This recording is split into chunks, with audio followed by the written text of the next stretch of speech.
这才是捉迷藏最逆天的隐身方式。8个伪装大师将极限隐藏在学校里，只要躲过1000名高中生长达20分钟的搜捕，就能赢到100万奖金。反之，奖金就归学校所有。1号玩家冈部在杂物间发现一大捆粗麻绳，将其卷成桶状，就能不留痕迹地藏在里面。而且凌乱的麻绳从视觉上就不会让人怀疑。冈部的藏身方式堪称教科书级别。2号玩家秋山在仓库的后墙上延伸出新的墙壁，隔出的空间足可以藏得下一个人，再用同样的颜色粉刷遮盖，谁会在意一面冰冷的墙壁呢？3号玩家赛亚把目标选在了学校食堂，他将门口的自动售货机扩大了1倍，根据身高体重预留出足够的空间，就能神不知鬼不觉地藏在里面了。而且学生们更偏爱档口现做的美食，自动售货机已经没人使用了，赛亚很有信心能藏到最后。4号玩家松尾在图书室也找到一个好地方，他将管理员的电脑桌更换为可藏身的机关箱，而露出的头部恰巧用电脑遮盖，这1比1复刻的动态壁纸几乎能以假乱真。松尾的灯下黑，你觉得可行吗？5号玩家粗品在工具室发现一排排缝纫机，他将原来的桌子替换成可以藏身的桌子，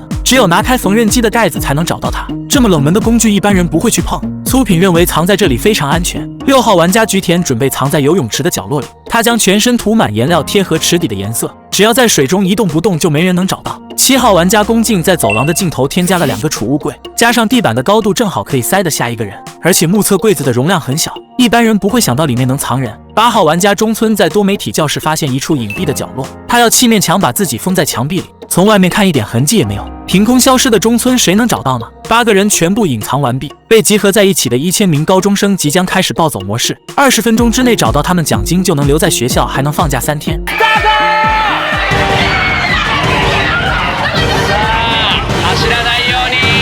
学生们在熟悉的校园里飞奔，想要找到区8个人还不是轻轻松松，但是藏身的各位可是顶级玩家，就看他们的脑回路能不能跟得上了。图书馆的松尾淡定地充当壁纸，学生们乌泱乌泱地从旁边跑过，没有一人注意到管理员的尴尬表情。再看粗品那边，有位女生明明碰到了缝纫机，就是没有打开盖子，这也太草率了。赛亚的自动售货机非常低调，甚至不会有人回头看一眼，而杂物间的冈部藏得心惊胆战，他的身边不停地有人进来翻找，每次都碰到了麻绳，但是每次都没人扯开，就这么完美的错过了。1000名学生分散在学校的各个角落，他们都在很努力地寻找。泳池里的菊田隔一会就要出来换气，而学生们跑来跑去，始终没有发现他。菊田的伪装技巧也太高了。再看宫敬这边，2位男生一直跑到了走廊的尽头，突然多出的储物柜越看越不对劲，而且这个位置他几乎每天都来，以前也不长这样啊。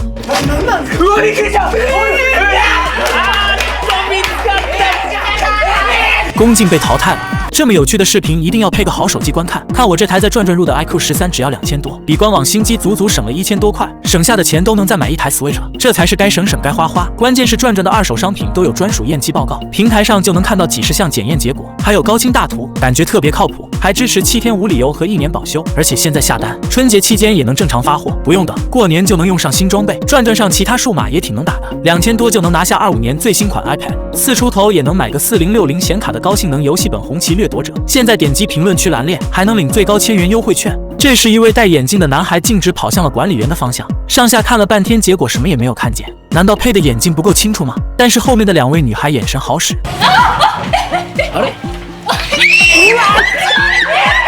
他们终于找到了松尾，又淘汰1人，剩下的6位玩家紧张的手心冒汗。这群高中生也不全是近视眼。再看餐厅这边，2位女生在自动售货机旁停留了半天，她们发现投放纸币的出口被封死了，以前明明是开放的，难道有人动了手脚？赛亚也被找到了，只用了6分钟就找到了3个人，果然是人多力量大。游泳池里的菊田灵活切换着水位，他时不时的就露头换气一下，这种体验既紧张又兴奋。另一边的多媒体教室聚集了很多的学生，其中2个女孩掀开幕布发现了隐蔽的角落，这面墙壁怎么还翘边了？听声音好像是空的。中村紧张到手脚发抖，还是没躲过被找到的命运。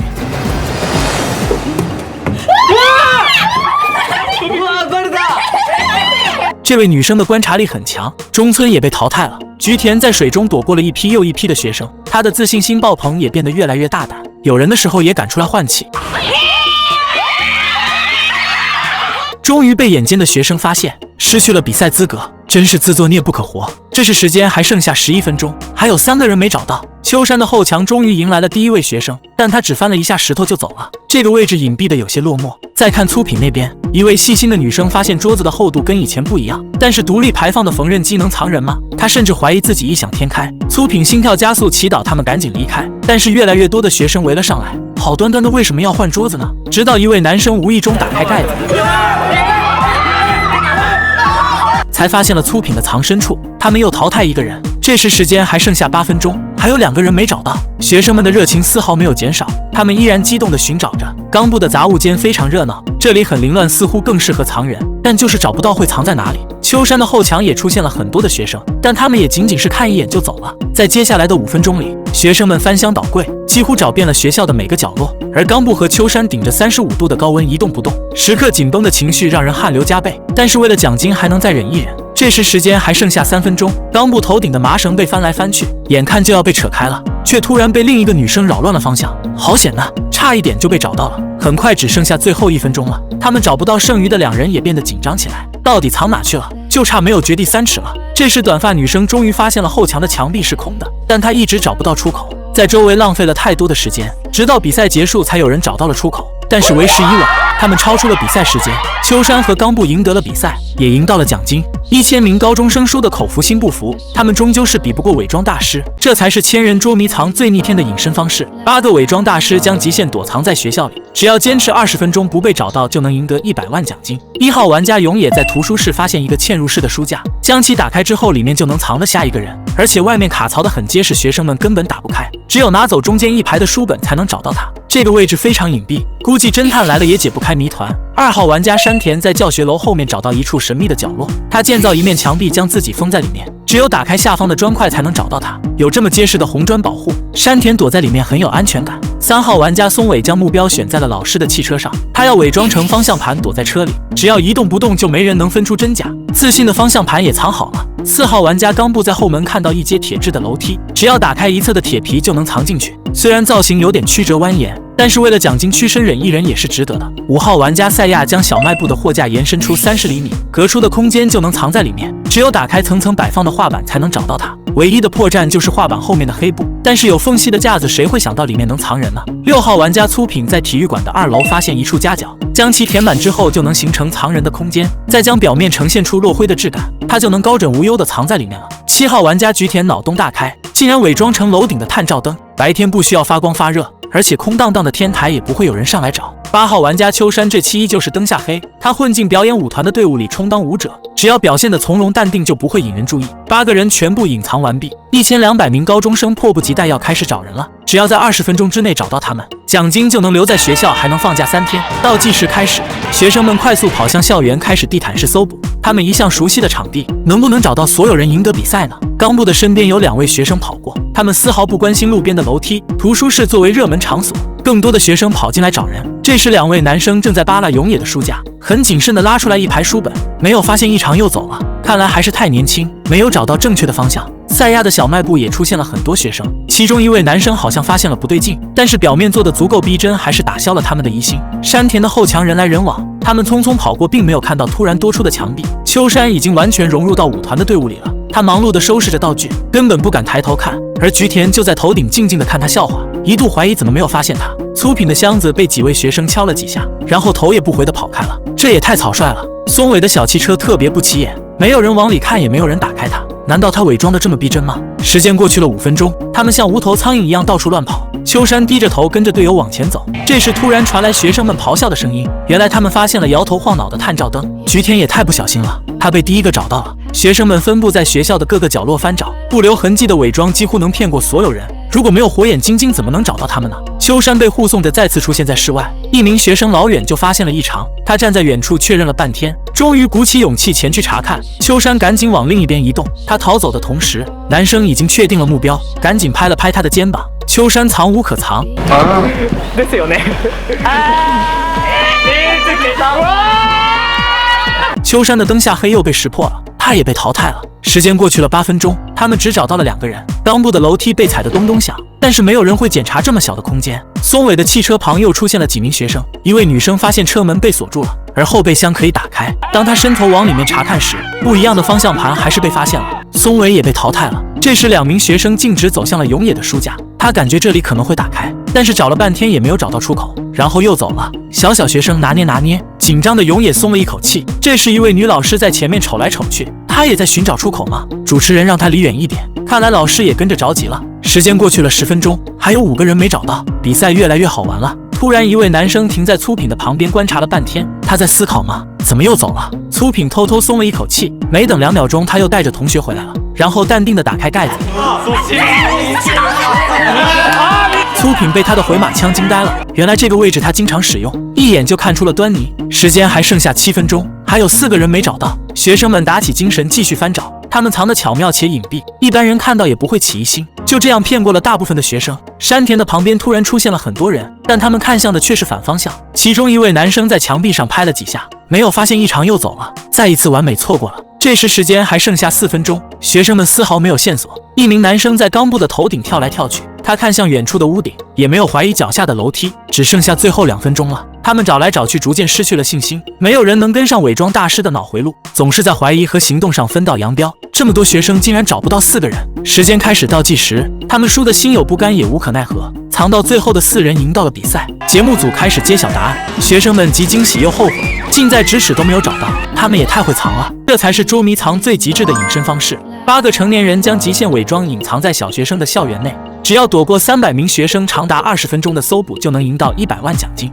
整个学校的面积共有2万多平，而主场开战的小学生又非常熟悉场地，8名玩家不得不使出浑身解数来应对本次比赛。1号玩家阿诺酱发现学校的各个角落都装有排水管和通风箱，他决定在电梯入口处的墙壁上复刻一个新的水箱，留出的空间足可以装得下1个人。而且小学生一般不会触碰硬件设施，但是外面30度的高温他能坚持多久呢？2号玩家粗品也找到了藏身之处，他看到3楼的电梯口非常宽敞，如果做一个假电梯藏身也毫无违和感，而且学校规定小孩不能使用电梯，他可以放心大胆地改造了。1:1复刻的按键非常逼真，只有同时按下2个按钮才能打开电梯门。他故意将线索留在电梯使用说明上，小学生不坐电梯也不会特意去查看。粗品的隐藏技巧如此之高，能不能骗过小朋友的眼睛啊？3号玩家松尾本打算藏在不起眼的轮胎里，但他弯不成180度的灵活嵌入，只能在旁边并排放个一模一样的做伪装。他没有完全藏起来，而是把头部露在外面，用锅底灰把脸部涂成黑色贴合轮胎的内部。化妆师将轮胎呈现出该有的痕迹和质感，再把地面的湿土完全遮盖住。松尾藏的不露痕迹非常隐蔽。4号玩家赛亚在图书室更换了一台管理员的书桌，从外面看几乎没有差别，但是里面却能藏得下1个人。只有拿开桌面上堆积的书本才能发现线索，而这本书的最后一页才是真正的入口。赛亚对自己的设计很有信心，他藏在里面可以安息了。5号玩家冈部准备在实验室添加一张一模一样的实验桌，他提前查看过课程表，今天没有实验课，也就不会有人触碰它。唯一的破绽就是胶带贴住的号码牌，只有撕开它按下按钮才能找到它。但是小学生的心思很难预料，可能没有人会发现吧。6号玩家秋山看到2间音乐室的中间有一扇上锁的后门，而且倾斜的墙壁足可以建造密室。他将门的位置往前移动了20公分，中间的夹角也能藏得下1个人，只有通过下面的小窗口才能找到他。但是这个位置一般人不会去碰。秋山坚信小学生没有那么聪明。7号玩家菊田穿上绿色的伪装，依旧爬上了体育馆的2楼，这里没有入口，也不会有人上来。他只要躲在绿色渔网的角落处就能完美隐身。依小学生的身高和视线也很难发现，正所谓越危险的地方可能会越安全。8号玩家向井在杂物间扩建了一面新墙壁，他就藏在2面墙壁的中间，这里本来就很凌乱，也不会有人注意空间的大小，而唯一的出口就在纸板箱的最下面，只有钻进去才能看到夹缝中的新世界。他的脑洞最为逆天，没有被驴踢过是绝对想不出来的。8个人全部隐藏完毕，所有的学生早已迫不及待要开始搜捕了。他们有20分钟的寻找时间，如果找到8位玩家就能瓜分100万奖金。主持人开始倒计时。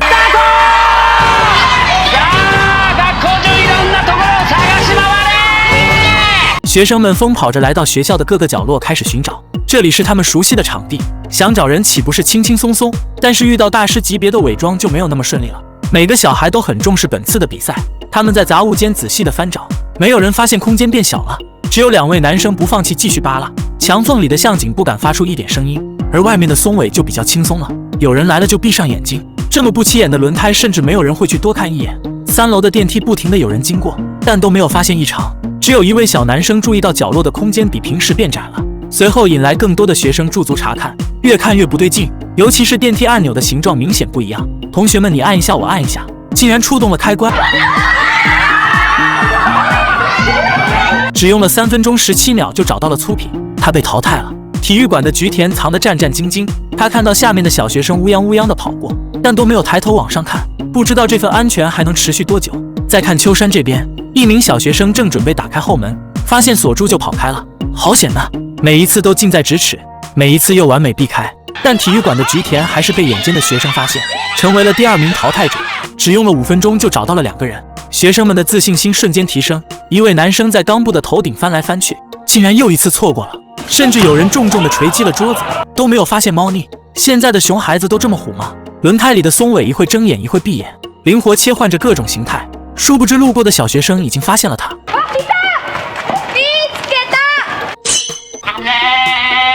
松尾坚持了7分钟30秒也被淘汰了。他们找到了3个人，剩下的5个人藏哪去了？这时黑衣服男孩快速跑向阿诺酱的旁边，仔细看了一会并没有发现异常又走了。阿诺酱有惊无险。赛亚的桌子被学生们敲来敲去，就算听出了声音有些不一样，但却没有人相信这里面会藏人。另一边的绿衣服女孩好像发现了新的线索，她记得这里是空的，没有放桌子，而且用胶带贴的号码牌也太草率了吧。当学生们撕开贴纸打开暗格时，就看到了猫在里面的冈部，又淘汰1个人。时间过去了10分钟，下半场的搜捕不会那么轻松了。这时一名小学生拉动了秋山的门把手，还是打不开就跑了。这名女生好像发现了端倪，但她只翻了一下书架又走了，每次都差那么一点点。他们永远也想不到这群老六的脑回路。向井的杂物室迎来一波接一波的小学生，这里好像更适合藏人，但就是找不到会藏在哪里。4分钟后，2位女生在赛亚的桌子旁翻来翻去，当她好奇地掀开堆积的书本时，才发现最后一本书被固定住了。终于找到了赛亚，又淘汰1人。这时时间还剩下5分钟，他们必须加快寻找的速度了。终于白衣服女孩发现了音乐室的后门角度不对，而且还看不到对面的教室了，这里面肯定藏着人。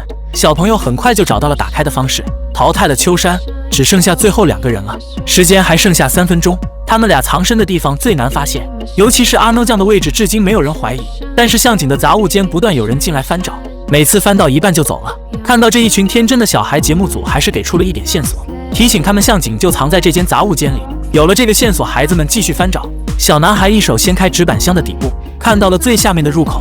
这时时间还剩下10秒钟，他赶紧跳进去钻入密室里面，但还是晚了一步，超了几秒钟才找到了向井。小学生队伍挑战失败，恭喜阿诺酱和向井赢得了比赛，也赢得了奖金。这才是躲猫猫最逆天的藏身方式。8个伪装大师将极限隐藏在学校里，只要躲过1000名大学生长达20分钟的搜捕，就能赢到100万奖金，反之奖金就归学校所有。1号玩家赛亚在音乐室发现一台老旧的电视机，他将电视和桌子统一替换成可藏身的机关箱，从外面看几乎没有差别，而且电视的屏幕是单面显示，在里面可以看到外面，而外面的人看不到里面，只有按下开关才会出现惊喜。赛亚的藏身方式堪称教科书级别。2号玩家粗品看中了车库后面的一片空地，他要搭建一座房子来藏身，使用的材质接近周围的建筑，只要呈现出同年代的老化和质感，就不会引人怀疑。而且学校里到处有个学科备用的小屋，多一个房子也毫无违和感，只有打开下方电表盘的铁皮才能找到它。粗品就这样销声匿迹的藏好了。3号玩家秋山选择反其道而行，他不藏起来，决定伪装成学校的清洁工，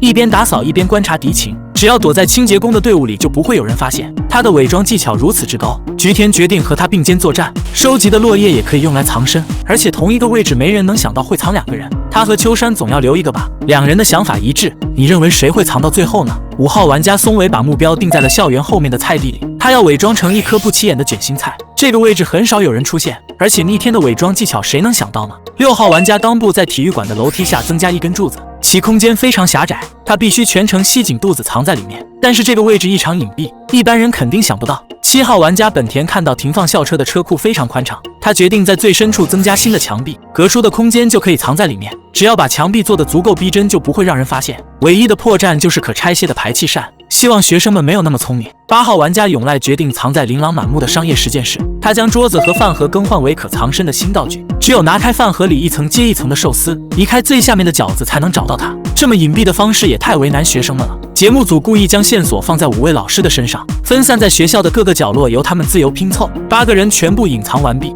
，1000名大学生即将开始暴走模式，只要20分钟找到他们，奖金就能留在学校，还能放假3天。Start！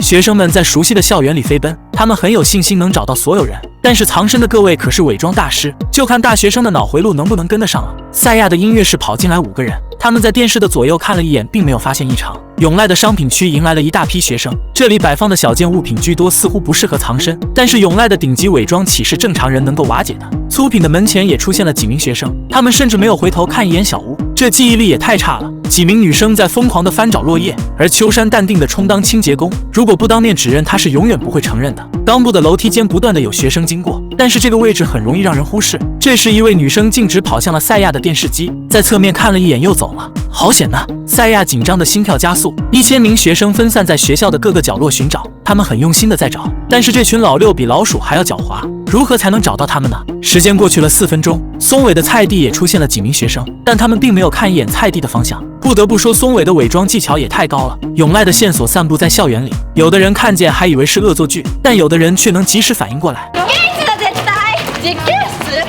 这时2位女生一直盯着秋山的方向，她们有一瞬间脑袋清晰，想到了思路，但就是没有做出行动，就这么完美的错过了。松尾的菜地又出现了2个学生，女孩反常的走向了菜地，距离松尾只有几十厘米，只因为在菜群中多看了一眼，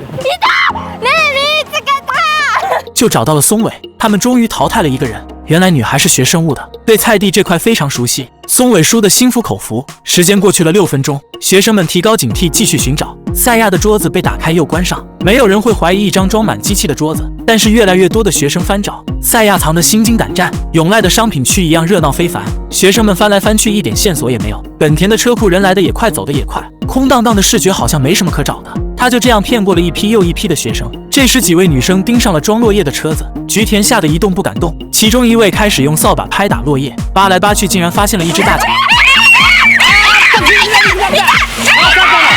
菊田被找到了，秋山慌的一批，他端着簸箕也不敢靠近车子。这反常的一幕还是被1位学生发现，秋山也被找到了，2个人双双惨遭淘汰。时间过去了10分钟，他们只找到了3个人，这速度明显不够用啊！这时2位男生路过楼梯口，一眼就发现了冈部的柱子，而且是空心的，藏人的几率很大。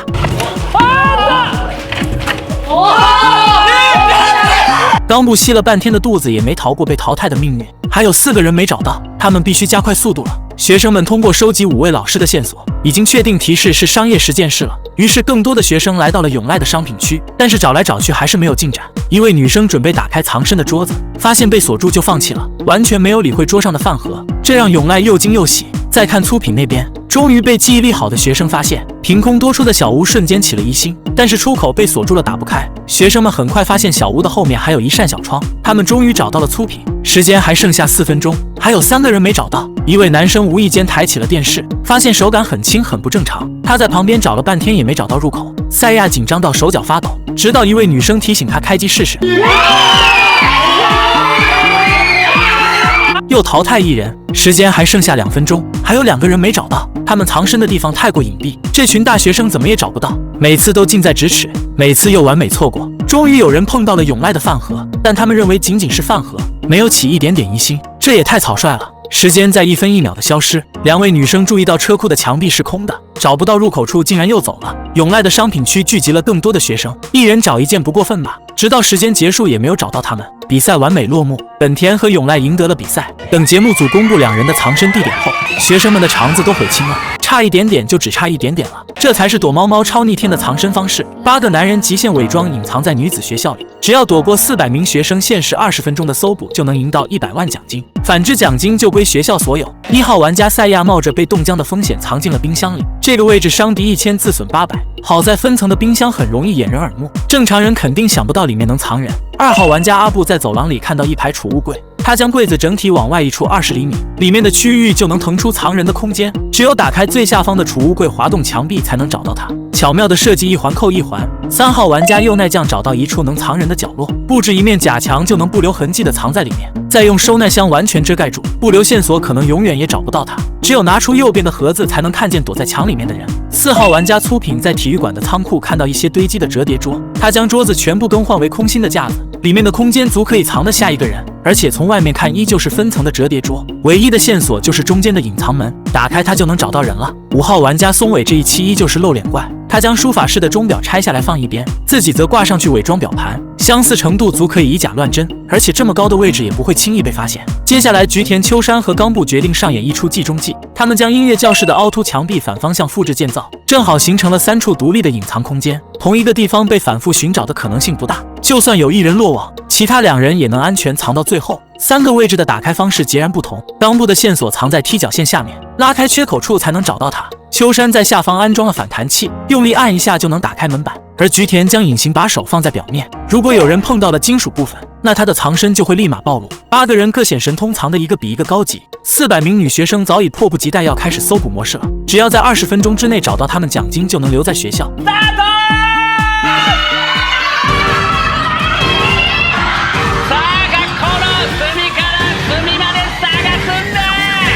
学生们快速冲向校园的各个角落，找人的心情非常兴奋，而藏人的各位却心跳加速。10几名女学生跑进了音乐教室，她们并没有发现反方向的墙壁。茶道室的右奈紧张到小鹿乱撞，外面的学生仔细地翻找每一个柜子，好在没有拉开多出的收纳盒。阿布藏身的走廊可谓是人人必经之路，但是小空间储物柜丝毫没有引人怀疑，只有一位女生发现了靠墙的位置不对，她向同学求助，一起检查柜子。3个人开关关，36个储物柜被打开了100多次，硬是没有发现线索。阿布的门中门果然隐蔽，书法室也迎来了2位女生。松尾害怕的不敢动弹，长发女孩无意间瞥到了上方的钟表，她还以为自己眼花了，赶紧喊来同伴确认一下。